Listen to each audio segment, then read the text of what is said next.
নমস্কার বন্ধুরা, আবার চলে এসেছি একটা নতুন রেসিপি নিয়ে।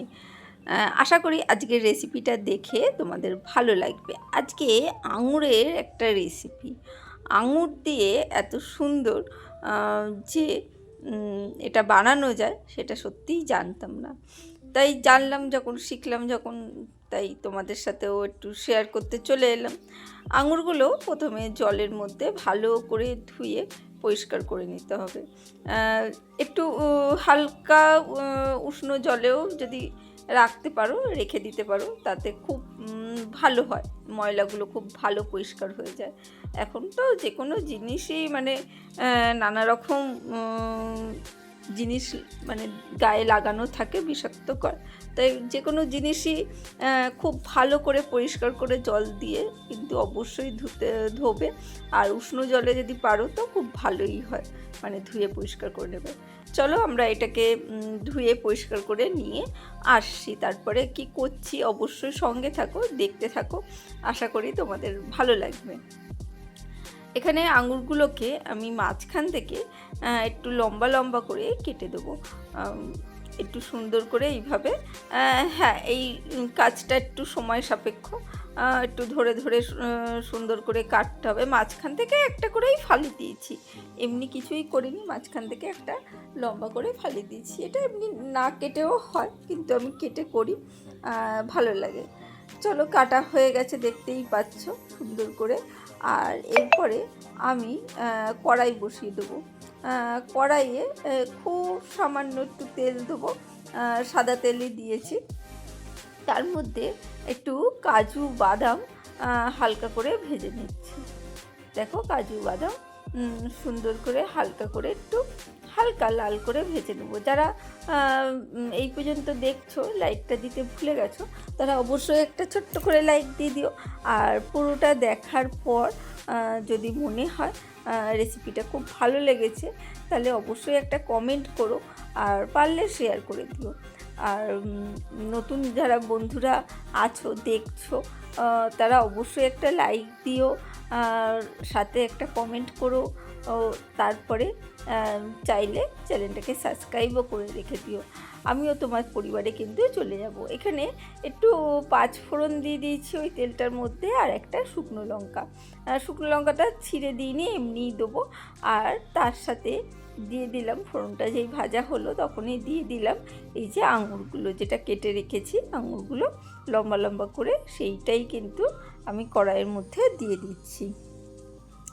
এটাকে দিয়ে সুন্দর করে নাড়াচাড়া করে নিতে হবে। আর অবশ্যই গ্যাসের ফ্লেমটা একটু মিডিয়াম করে রাখতে হবে, না হলে কিন্তু আঙুরগুলো পুড়ে যাওয়ার সম্ভাবনা থাকবে। সেই জন্য অবশ্যই একটু সুন্দর করে ভাজা করে নিতে হবে, আর গ্যাসের ফ্লেমটা মিডিয়াম করে রাখতে হবে। মশলাটাও মানে ফোড়নটা যেটা দিলাম সেটাও যদি পুড়ে যায় সেটাও কিন্তু ভালো লাগে না। তাই অবশ্যই যখন আঙুরগুলো দিচ্ছ তখন গ্যাসের ফ্লেমটা লো টু মিডিয়াম অবশ্যই করে রেখে তারপরে করো। একটু নাড়াচাড়া করে পর একটু জোরে দিয়ে দিয়েছি গ্যাসটা, এবং একটু লবণ দিয়ে দিলাম, দিয়ে সুন্দর করে নাড়াচাড়া করছি। যে কোনো জিনিসই রান্না করার সময় একটু মিডিয়াম ফ্লেম রেখে করবে, তাতে কিন্তু গ্যাসের সাশ্রয় হয়, গ্যাসটা আরও বেশি দিন ধরে চলে। তাড়াহুড়োর সময় আমরা বেশি জোরে দিয়ে গ্যাসটাকে ইউজ করি, কিন্তু তাতে কোনো লাভ হয় না, খাবারের সেইভাবে স্বাদও আসে না, এবং গ্যাসটাও অনেকটা পুড়ে যায়। সেই জন্যে বেশি কিন্তু কাজ দেয় না। সেই জন্যে এই ছোট ছোট জিনিসগুলো কিন্তু মনে রাখতে হবে। নাড়াচাড়া করতে করতে একটু সামান্য রঙের জন্য হলুদ গুঁড়ো দিয়ে দিয়েছি। দেখো, যেহেতু এই যে লবণ দেওয়া হয়েছিল, তারপরে এখন হলুদ গুঁড়ো দেওয়া হলো, দেখো কতটা জল বেরিয়েছে আঙুর থেকে। বুঝতে পারছো, আঙুরটা খুব রসালো ফল, আঙুরের মধ্যে প্রচুর জল থাকে।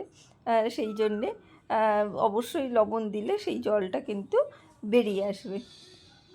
দেখো, ভালো করে এটাকেও আমি কিন্তু মিডিয়াম ফ্লেমে নাড়াচাড়া করছি, অবশ্যই মিডিয়াম ফ্লেমেই নাড়াচাড়া করছি, হাইতে দেবো না। হাইতে দিলে কিন্তু আঙুরগুলো মানে আঙুরের রসগুলো সঙ্গে সঙ্গে ড্রাই হয়ে যাবে, আর আঙুরগুলোও কিন্তু হালকা পুড়ে যেতে পারে। তাই আমি সেইটা করব না, সেই জন্যেই এইভাবেই কিন্তু নাড়াচাড়া করতে হবে। দেখো ফুটতে শুরু করে দিয়েছে, আর এর মধ্যে এখন দিয়ে দেবো গুড়। তোমরা চিনিও দিতে পারো, কোনো অসুবিধে নেই। গুড়টা দিলে রঙটা ভালো আসে এবং গুড়টা শরীরের পক্ষে ভালো, তাই গুড় দিয়ে রান্না করতে পারো। যারা গুড় খাও না তারা চিনি ব্যবহার করো, কোনো অসুবিধে নেই।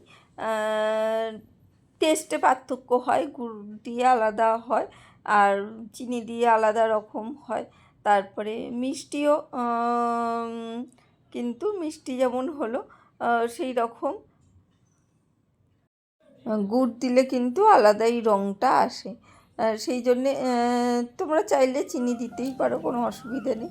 চলো ভালো করে নাড়াচাড়া করতে করতে দেখতেই পাচ্ছ অনেকটা জল বেরিয়ে গেছে, তাই এখন কাজু বাদামগুলোও দিয়ে দিলাম এর মধ্যে। সুন্দর করে দিয়ে ভালো করে মিশিয়ে নিচ্ছি। কাজু বাদামগুলোও কিন্তু এই রসের সাথে মিশে একদম রস ঢুকে যাবে। বেশ দেখলাম, একটু চেখে নিলাম, একটু টক টক ভাব রয়েছে, মিষ্টি মিষ্টি ভাব রয়েছে, ভালোই লেগেছে খেতে। আর একটু শেষে অবশ্যই একটু ওই চাট মশলার গুঁড়ো দিয়ে দিয়েছি। তোমরা লেবু থাকলে পাতিলেবুর রসও দিতে পারো, তাতে কি হয় চাটপাটা হয়, খেতে অসাধারণ হয়।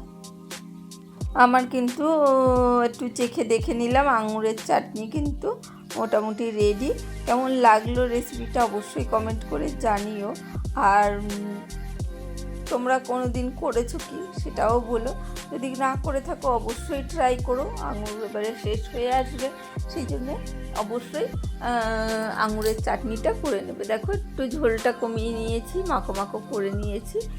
দেখতে যেমন সুন্দর হয়েছে, খেতে তার চেয়েও বেশি সুন্দর হয়েছে, মানে ভালো হয়েছে। চলো আমি তুলে নিলাম একটা বাটির মধ্যে। আজকের জন্য টাটা, বাই বাই। আবার দেখা হবে অন্য কোনো দিন, অন্য কোনো রেসিপিতে।